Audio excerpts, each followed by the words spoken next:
വിവാദ നായകനായ ബാല ജീവിതത്തിൽ 4 വിവാഹമല്ല വെറും 2 വിവാഹം മാത്രമേ ചെയ്തിട്ടുള്ളൂ എന്നാണ് ഇപ്പോൾ പറയുന്നത്. കോകിലയുമായുള്ള ബാലയുടെ വിവാഹം കഴിഞ്ഞപ്പോൾ മുൻ ഭാര്യ അമൃത സുരേഷ് പറഞ്ഞ കാര്യങ്ങളാണ് ചർച്ചയായിരുന്നത്. ബാലയുടെ 4ാമത്തെ വിവാഹമാണ് കോകിലയുമായി നടന്നതെന്നായിരുന്നു വാദം. ഇതിനു മുൻപ് കർണാടക സ്വദേശിനിയായ ചന്ദന സദാശിവ റെഡ്ഡി എന്ന പെൺകുട്ടിയെ നടൻ വിവാഹം ചെയ്തിരുന്നതായും അമൃത പറഞ്ഞു. എന്നാൽ ഇപ്പോൾ ഈ കാര്യങ്ങൾക്ക് മറുപടി പറഞ്ഞിരിക്കുകയാണ് ബാല.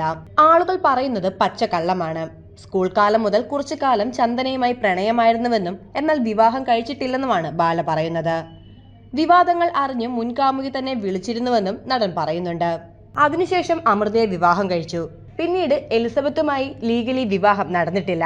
അങ്ങനെ നോക്കുമ്പോൾ കോകിലയുമായി ഇപ്പോൾ നടന്നിരിക്കുന്നത് എന്റെ 2ാം വിവാഹം മാത്രമാണ്.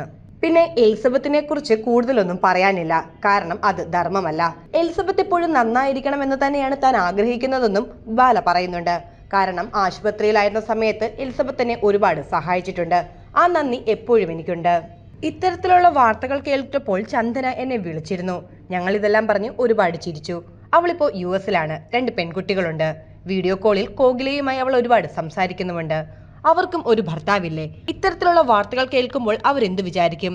അതുകൊണ്ടാണ് എനിക്ക് ഇത്തരത്തിലുള്ള വാർത്തകൾ കാണുമ്പോൾ ദേഷ്യം വരുന്നതെന്നും ബാല കൂട്ടിച്ചേർത്തു.